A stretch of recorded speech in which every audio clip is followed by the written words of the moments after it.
Hey, happy day 834 of What's She Up To Now. Sharon Horne-Ellstrom here at your service, talking about and sharing what I'm doing as I transition from the brick and mortar world and the world of corporate America, over a quarter century in corporate America, working for some of the biggest corporations in the world, as well as at least 27 different offline businesses, real life, real world businesses, before hopping online about 3 years ago now. I guess, what is it? It's 2020. So 2017 is when I hopped online and decided I was going to duplicate the success I'd had offline online. And if I was going to do that, why not share it and talk about the journey, the trials, the tribulations, the ups and downs? Because I didn't create my offline businesses overnight, and it wasn't an overnight success with them. So I assumed I would not be an overnight success, despite what the propaganda about the internet was. I didn't expect that I would hop online and within a month I would be a multi-millionaire, right? So I could duplicate my offline success. So today, what's up? What am I doing? Day 834. What are my priorities? My big number one priority is, of course, my granddaughter, my number and the family. Number two would be the Get Up and Go Challenge. Doing a short version of the Get Up and Go Challenge. Did a 30-day version of the Get Up and Go Challenge in the month of April. I was going to say May, but we're in May right now. So in the month of April, we did the 30-day Get Up and Go Challenge. And I learned a lot of things from that. Mainly that 30-day challenge is way too much for the vast majority of human beings on the planet, especially as we go through this time and this transition, and there's so much upheaval in our lives. I think that it's a lot to expect of people. It's not really a big commitment, but it's a lot to expect of other people, especially people that aren't used to doing challenges or doing something every day to move them toward what they want. So today we are going to do and begin at 11 a.m. Central Standard Time a 5-day Get Up and Go Challenge. So in 5 days, I'm going to condense everything plus that we did in the 30 days, pull out the most important pieces and say, you got to do these things. You got to start with these things, and you know, you got to do them right now. You have to get up and go and do them now, and they're not huge things. Again, I will boil it down to one action item a day, the 5 most important critical action items that everybody, you and me alike, should be doing every single day. And you don't have to do 5 things a day. My point is 5 habits that we want to move into, 5 things we want to be making sure that we're, at least on a subconscious level, running through our lives, so that we continue to move in the direction that we want to go. So we continue to progress toward what it is that we want. So Get Up and Go Challenge, I'm actually really excited about doing it. And I'm excited about challenging myself to simplify, keep it simple, and move forward, because I tend to overcomplicate things. Really? Human beings overcomplicate things? Yes, I, like everyone else, for the most part, tend to make things way more complicated and way harder than they have to be. For myself, especially, right? Not so much for other people, but for myself. So I will be learning as well as I go through this challenge and lead, and we do it together. So I'm excited about the Get Up and Go Challenge. It's going to be fun.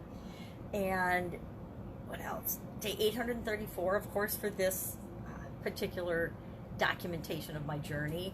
Day 125 of the Fun Challenge, during a 365-day Fun Challenge, which works out perfectly with what's going on in our world right now. 2020, we need to remember that life can stress us out and change and blow up in our faces, yet we can still find a way to do one fun thing every day. We can still find a way to find love and excitement and curiosity and fun and wonder in the things that are around us, if we choose to look for them. So I'm enjoying doing the Fun Challenge every day. Out like a light was today's idiom that I shared on Facebook, as well as on my Supersize Your Business page. I try to take an idiom every day and share what it means, where it came from, and then how you can apply that to your business right now. Not how you have to, but how you might want to, or how you might think about it. Just gets me thinking creatively, and hopefully you thinking creatively, and thinking outside the box in what else is possible, especially with respect to, it's like having a word of the day or something. It's like having a phrase of the day, because you look for how that impacts you and the people around you. If an idiom or a saying has been around for thousands of years or even hundreds of years, it impacts and has impacted millions or billions of people, and that means it probably might not be personally one that you can relate to, but it's probably one that your coworker, your significant other, or your kids or somebody else has experienced or can relate to because they've had an experience that reminds them of that particular idiom or saying. So it started out as just a kind of a fun content creating project, and now I think today was day 435 of that. So the 435th idiom that I shared.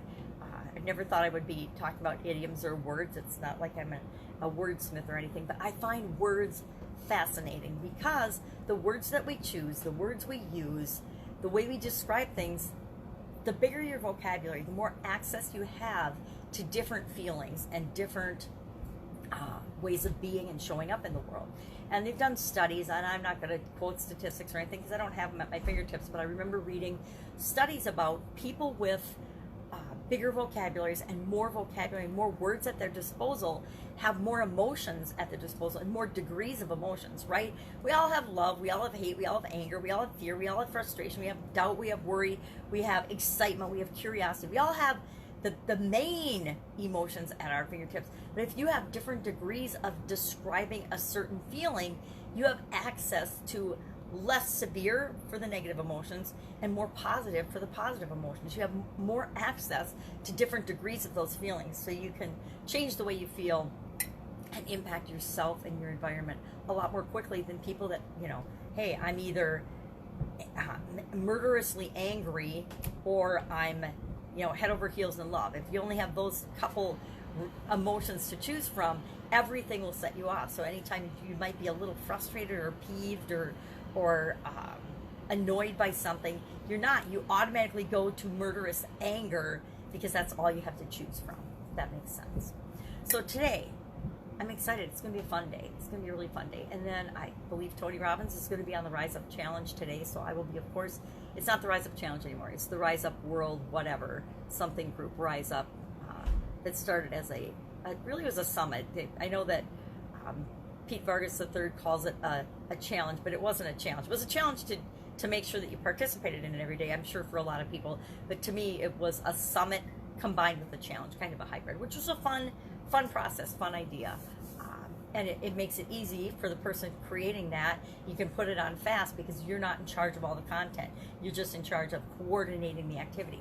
It's like creating a book by getting a whole bunch of different people to each contribute a chapter.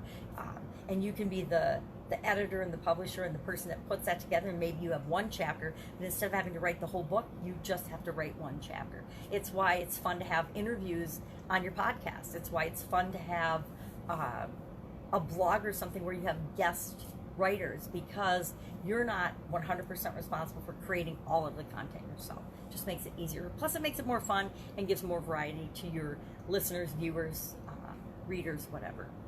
That's it. Go out, have an absolutely amazing day. If I can help you in any way, hit me up in the comments below. Otherwise, join us on the Get Up and Go Challenge page, of course on Facebook, and at 11 a.m. Central Time today, and we'll see you for the Get Up and Go Challenge. Have a great day, and I will, of course, be with you tomorrow.